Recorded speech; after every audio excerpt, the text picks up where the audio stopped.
Hey everyone, I want to take some time to share my thoughts on why it's important to stick around at big tournaments, even if you don't place or you're done wrestling or your child is done wrestling. There's a lot of benefit there. So, looking at any big tournament, whether it is a state qualifier like your district, your regional, your state, or if it's just a big tournament. We took our two kids to Tulsa this year. There was a big tournament at Penn State we went to. The big one in the summer for high school kids is Fargo. So any major event that you go to, why is it important to stick around if it doesn't go your way and you don't place? So this weekend we had our regions, and some kids, they had a shorter day. They went 0-2 or 1-2 or whatever it may be. They didn't place. And so going home after not placing, I think there's missed opportunity there. There's missed room for development. So a couple reasons. One, and probably most importantly for yourself as a wrestler, it's important to see it. Visualization is huge. Myself, before I wrestled in the high school state tournaments, when I was in 8th grade, I went and watched. I went to Hershey and watched. I watched every match, followed everything, and it helped me as I went into my freshman year to know what I was training for, to visualize and have goal setting. Same thing for college. When I was a junior in high school, I went to the NCAAs. They were in Albany, New York that year, and I was glued to each match. I had my bracket sheet. I was following along. I remember watching younger wrestlers like Chris Flieger, who not too long ago I had watched in high school wrestle in Pennsylvania and have success at that level. I watched Greg Jones as a freshman for West Virginia win a national title after only winning one high school state title, and I watched him do that. I watched Cale Sanderson finish his undefeated career with a 4th title. And so that was a historic day that I was able to watch. And those things helped me, kind of got my wheels turning to think, you know what, I could do this. This is where I want to be in a couple years. Maybe I could have success right out of the gate when I jump into college. So again, help me with goal setting and seeing it. And same thing at the youth level. You don't place the tournament, but you're sticking around, you're watching, and you're seeing kids wrestle, and you're getting inspired and getting motivated. So if you don't place, there should be some emotion there. There should be some disappointment, but that disappointment is fuel for the future. So you should use that for your training and to propel you further. Those are good things. It's a good thing. It made you work harder. Losses are good things because they fuel you to be better. Every shortcoming is a fork in the road. There's a choice. Do you quit or back off, or do you push harder and stay the course? And so those moments, kids need to see it. They need to feel that disappointment, and they need to not be rushed away from it, but feel it and sit in it and really help them form that burning desire to be better and set higher goals for themselves. So there's that. The other aspect is watching wrestlers compete and understanding that they're human. I talk about, or I think about in my career, going to Fargo my freshman year, and this happened multiple times. It wasn't just this event, but I definitely remember Fargo my freshman year. It felt like such a big deal. It was 20-some mats. We were on a bus. It took us 24 hours to get there, and I didn't place. And I probably didn't really have the expectations to place. I just was kind of there. It was a summer tournament, Fargo. It was a big deal. I'm going.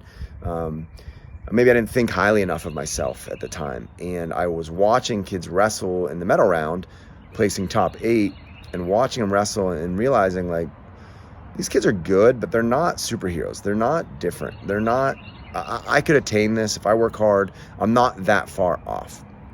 And so that was important. And obviously I went back and I did place a couple times at Fargo.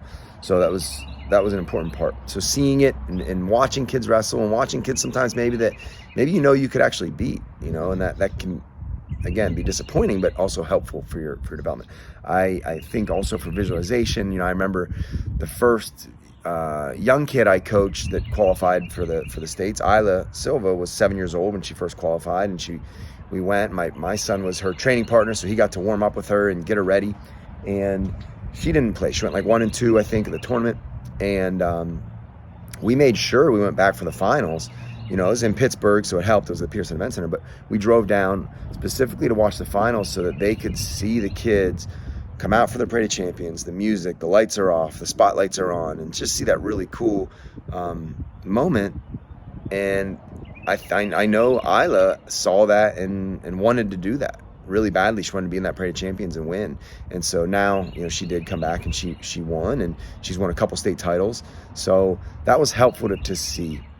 So those are all things. The kids need to have those emotions, feel that disappointment, let it fuel them. See kids wrestle that they know they can beat, and help further their confidence and their goal setting and their visualization to get where they want to be. And then the other side of it is the team aspect and making sure that you're being a good teammate.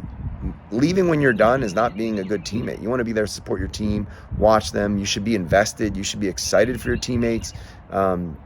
I hope you put enough into it that you're invested and you feel that way about the program and the team. I know that we have a unique thing, at the Southwest region. I can't say I saw another team with the same camaraderie that we had. It was unique, from the time we started with our warm-up. It was impressive because we have the numbers.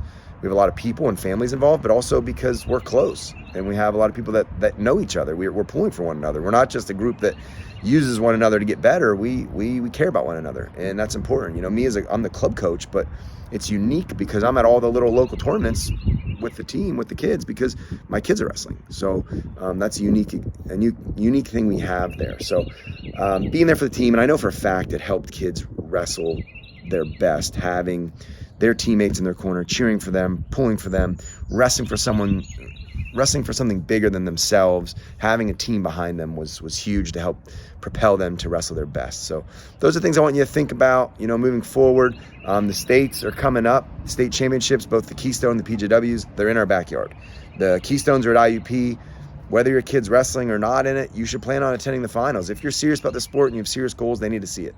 Same thing the Peterson Event Center, PJWs, they're in Pittsburgh. There's no reason, so go down, check it out, support the team, the kids that are wrestling in the finals, and then also see the finals, and not just the finals, be there for all the rounds, and we've had kids do that. I think of Lennox Daring when she was 5 years old watching, and I remember telling her, you're going to be here next year, and her mom's like, she's only 6. I'm like, I know, next year she'll be 6, she'll be here. The Grey Gulas last year come down and watching, and little kids watching, and now they're the ones that are going to be here doing it. And so that's a stepping stone, is seeing it, being a part of it. Don't overlook that. Okay. All right. That's it for now. Bye.